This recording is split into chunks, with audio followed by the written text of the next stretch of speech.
Find other great podcasts like this one at podmoth.network.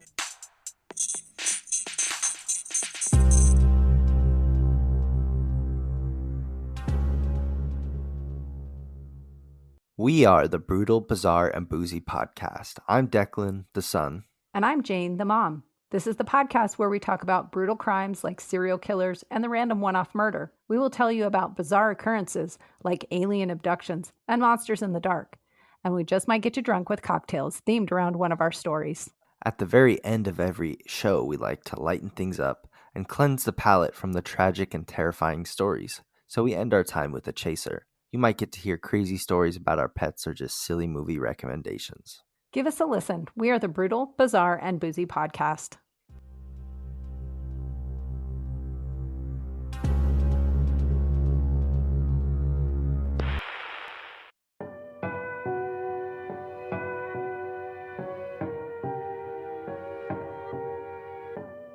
As for speaking, there was no one to speak to, and as for laughing, she had no mind to it, so she sat on and looked at nothing but her work. From The Six Swans, Jacob and Wilhelm Grimm, 1812, translated by Margaret Hunt.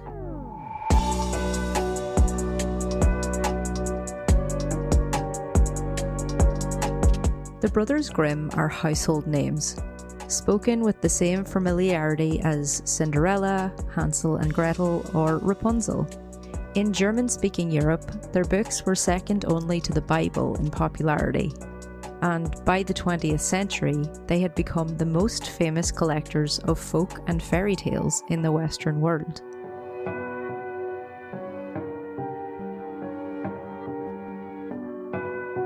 Adaptations of their stories, and homages to them, have appeared in every corner of culture.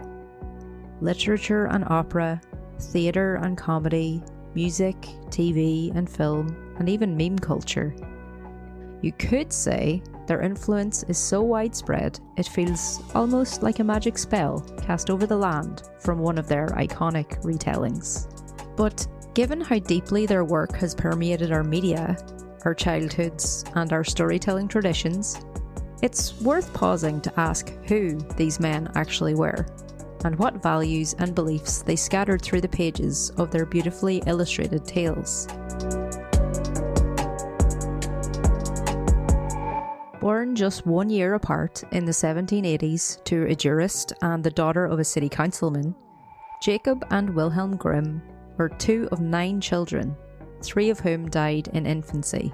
They spent their early years in Hanau, now part of modern Germany. In 1796, their father, Philip Grimm, died of pneumonia, plunging the family into poverty. Dorothea, their mother, was forced to give up the household servants and large home, relying instead on financial help from her father and sister.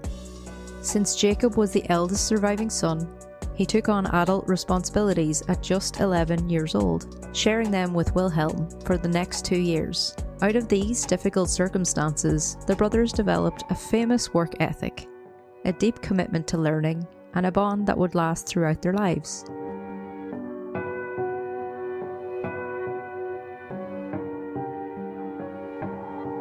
They went on to study law at the University of Marburg, where they also discovered a passion for history, literature, and philology, which is the study of language in its historical, written, and oral forms. In 1808, their friend, the Romantic poet Clemens Brentano, asked them to gather folk tales for a planned book of literary fairy tales. In 1810, they sent him 54 texts, which they had wisely copied. Brentano misplaced the original manuscript in the Olenberg Monastery in Alsace and never used their material. When it became clear that he would not publish the tales, the brothers decided, with encouragement from another Romantic writer and friend, to release the collection themselves. By then, it had grown to 86 tales, which was published in 1812, followed by another 70 in 1815. The stories in the Grimm's collection are not, strictly speaking, all fairy tales. For a start, many contain no fairies at all. Instead, they span a wide range of genres: fables, legends, animal tales, folk anecdotes, trickster stories, tall tales, and religious narratives. The brothers aimed to gather and preserve every kind of ancient cultural relic they could find. They treated these artifacts as if they were sacred objects, the goal being to trace the roots of cultural evolution. They wanted to show how natural language, shaped by the needs, customs, and rituals of ordinary people, created genuine social bonds and helped form cohesive communities.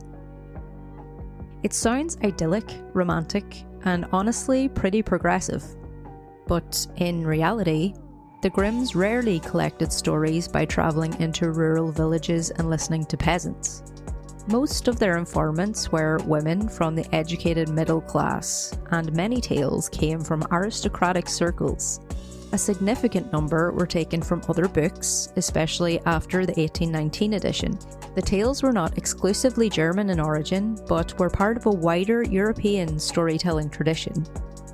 Even so, they were shaped by the changes introduced by the German narrators and informants who passed them on.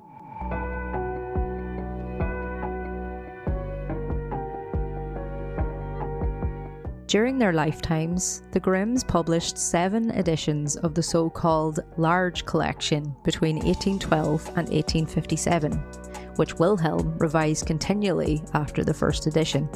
They also produced 10 editions of the smaller collection of fairy tales between 1825 and 1858, which Wilhelm likewise kept altering. The result is a vast, ever-shifting body of material, including extensive notes, that exists in multiple versions and continues to evolve with each new edition and scholarly interpretation.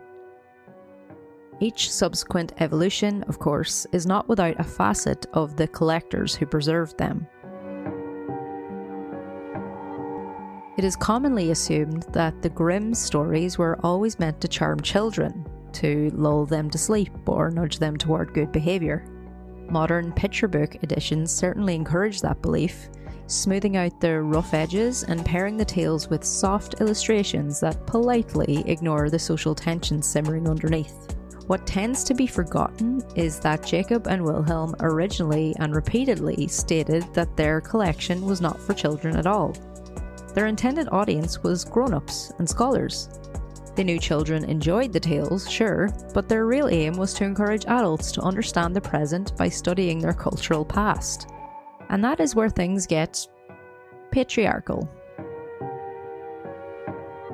From the start, the Grimms reshaped the stories to match their idea of a proper folk narrative. Over roughly 40 years, and especially through Wilhelm's tireless revisions, the collection shifted into a moral handbook for well-behaved middle-class children. Anything sexual, vulgar, or socially inconvenient was trimmed away. What remained was a world that reinforced patriarchal authority, Protestant discipline, and the expectation that women should be industrious, obedient, and preferably indoors. The brothers merged variants of tales into polished versions that reflected their own tastes, which means the stories we now call folk tales are not untouched relics of the past, but carefully mediated works shaped by educated informants and by the Grimm's own ideals of virtue and social order. These values are woven into the archetypes that populate their stories. The hero, often the youngest son, an orphan girl, or an outcast, must leave home, confront danger, and prove inner worth through trials.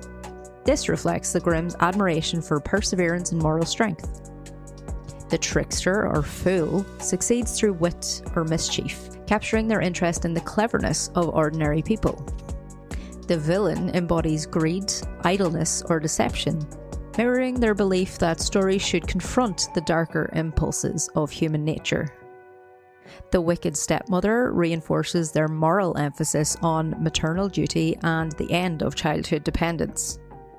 The wise old helper offers guidance or magical aid, representing their reverence for inherited wisdom and cultural memory. And crucially, the innocent maiden endures cruelty or confinement yet survives through purity, patience, and quiet resilience. A figure shaped by the brothers' conviction that feminine virtue, once sufficiently tested, will eventually be rewarded. The good women in the tales are demure, deferential, nurturing, and often silent. The ideal of the silent woman appears again and again across German cultural life from this period, as if quietness itself were the highest form of feminine virtue. What is striking, though, is how differently silence functioned for men and women in both oral and literary tradition. Male silence was treated as dignified, the earned reward for a life of striving or contemplation. Female silence, on the other hand, was not a reward at all. It was an expectation. Men could choose to be silent, but women were expected to stay silent. In other words, male reticence was noble, while female reticence was enforced. And these ideals show up everywhere once you start reading the tales with the Grimm's value system in mind. Silence was only one of the virtues they rewarded. Obedience, humility, tireless industry, and near saintly willingness to suffer were treated as the hallmarks of a good woman. Cinderella is praised not for her wit or ambition, but for scrubbing floors without complaint. In The Goose Girl, the princess is bound against speaking the truth and rewarded only when she quietly endures humiliation. Even in The Six Swans, the sister must sew shirts from nettles in absolute silence for 6 years, a feat of pain and labour that is framed as the pinnacle of feminine devotion. Meanwhile, the heroines who dare to speak, question, or act on their own desires are swiftly corrected by curses, exile, or death. The Grimm's world is one where virtue is measured in quiet suffering, where industriousness is feminine destiny, and where the women who survive do so by embodying the very qualities the brothers believed would keep society in order.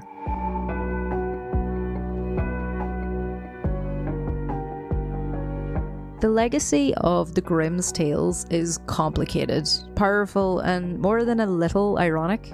What began as a scholarly project rooted in their own ideals of discipline, obedience, piety, and proper social order has grown into a global archive that now belongs to everyone. Their stories travelled far beyond Germany, reshaped by translators like Edgar Taylor, and embraced so enthusiastically in England, Scotland, and Ireland that they often overshadowed local traditions. Joseph Jacobs, the great collector of British and Irish folklore, once complained that what Perrault started, the Grimms finished, as their polished, moralised versions of old stories pushed native lore into the margins. Yet, despite the patriarchal scaffolding the brothers built into their tales, readers across cultures have continued to reinterpret, reclaim, and subvert them.